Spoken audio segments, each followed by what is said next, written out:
আমাদের দেশে এমন কোনো ব্যাংক আছে কিনা যা ইসলামী শরিয়া মোতাবেক চালিত হয়? ইসলামী শরিয়া মোতাবেক কথাটা বলা সহজ, বাস্তবায়ন অনেক কঠিন। যদি আপনাদেরকে প্রশ্ন করি, এখানে কে এমন ব্যক্তি আছেন যে ইসলামী শরিয়া মোতাবেক তার জীবনের সবকিছু পরিচালনা করছেন? হাত তোলেন। আমি আসলে সিরিয়াসলি বলছি, হাত তোলেন। এমন কোনো ব্যক্তি আছেন কিনা যিনি 100% ইসলামী শরিয়া মোতাবেক তার জীবন পরিচালনা করছেন, তার সংসার, তার ব্যক্তি, তার প্রাতিষ্ঠানিক, তার চাকুরি, তার বাজার, তার আয়, ইনকাম, ব্যয়? তাহলে একই জবাব প্রাতিষ্ঠানিক ক্ষেত্রেও, সেখানেও কোনো হাত উঠবে না। এখানেও যেহেতু কোনো হাত উঠেনি, ওখানেও কোনো হাত উঠবে না। এখানে আমি যদি প্রশ্ন করি, তাহলে আপনারা কি ইসলামের মধ্যে নাই? আপনারা কি শরিয়া কমপ্লায়েন্সকে মেনটেন করার জন্য চেষ্টা করছেন না? আপনাদের যে জবাব হবে ইসলামিক ব্যাংকগুলোর ক্ষেত্রেও একই জবাব।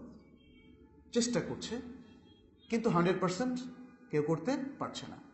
হ্যাঁ, আরেকটা প্রশ্ন করব, সেটা হচ্ছে আপনারা কেউ কি ইচ্ছা করে কোনো ভুল করেন, নাকি সব ভুল অনিচ্ছায় হয়? অনিচ্ছায় যদি ভুল হয় তাহলে আল্লাহ মাফ করে দেবেন। ইচ্ছা করে ভুল যদি করেন তাহলে সেই জন্য আল্লাহ আপনাদেরকে পাকড়াও করবেন। তারপরে তওবা করলে হয়তো আল্লাহ মাফ করে দেবেন। ইসলাম ব্যাংকগুলো এর মধ্যে কোনো অফিসার অথবা ব্যাংক যদি ইচ্ছা করে তারা কোনো ভুলে সম্পৃক্ত হয়, তাহলে আল্লাহ তাদেরকে সেই জন্য পাকড়াও করবেন।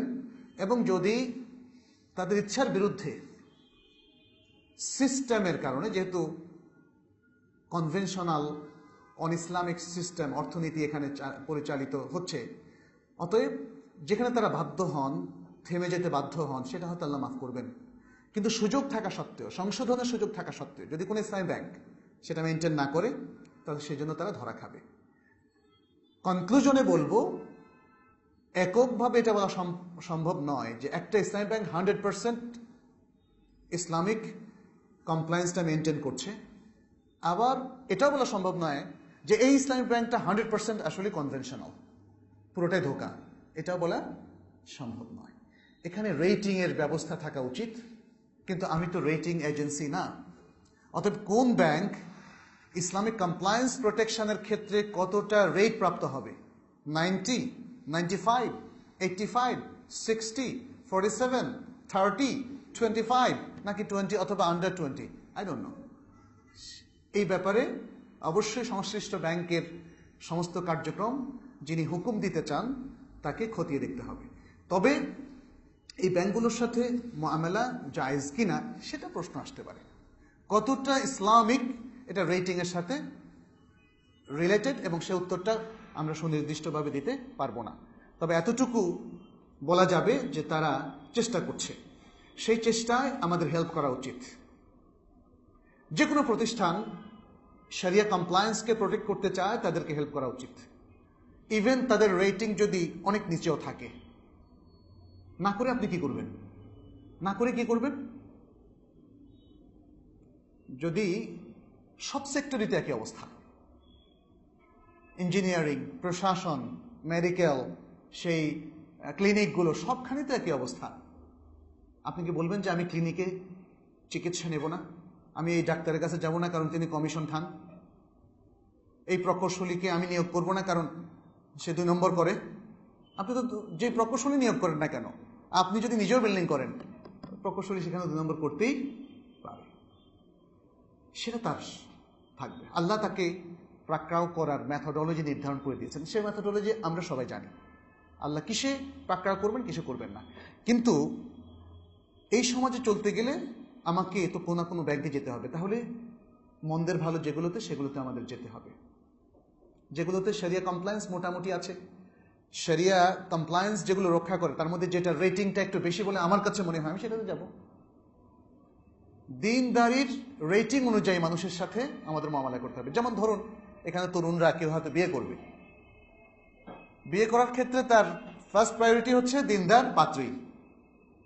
তাহলে একজনের দিনদারির 90%, আরেকজনের 85, আরেকজনের 50, আরেকজনের 30। আপনি কি 30%-এর কাছে যাবেন, বা 50, 90% থাকতে?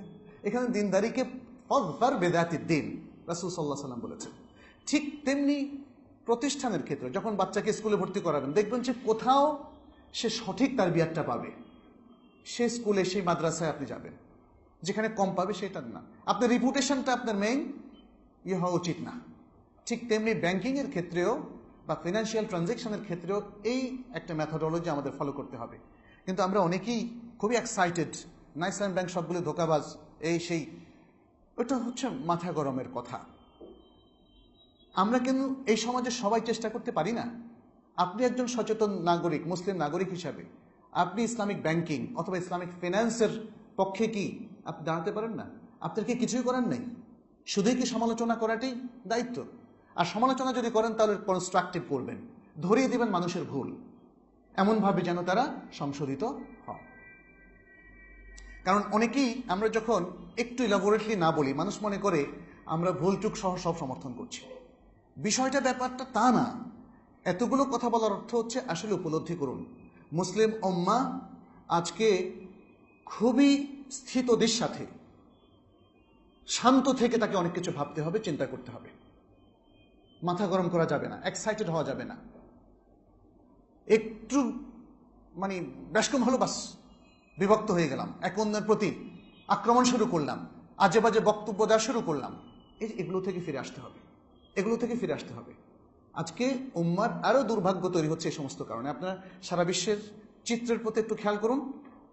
নিজেরা একসাথে কিছুদিন, এমনকি যুদ্ধক্ষেত্র যুদ্ধ করার পরে দেখা যাচ্ছে আবার উপগ্রুপ হয়ে যাচ্ছে, এক অন্যের বিরুদ্ধে আবার লেগে যাচ্ছে। বাতিল কিন্তু এখানে উপকৃত হচ্ছে। আজকে ইসলামিক ব্যাংকিংটাকে পরিপূর্ণ ইসলামিক হতে যদি আমরা হেল্প না করি, তাহলে কনভেনশনাল ব্যাংক এস্টাবলিশ থাকবে এবং আস্তে আস্তে ইসলামিক ব্যাংকিংটা কনভেনশনাল ব্যাংকে আবারও ফিরে আসবে।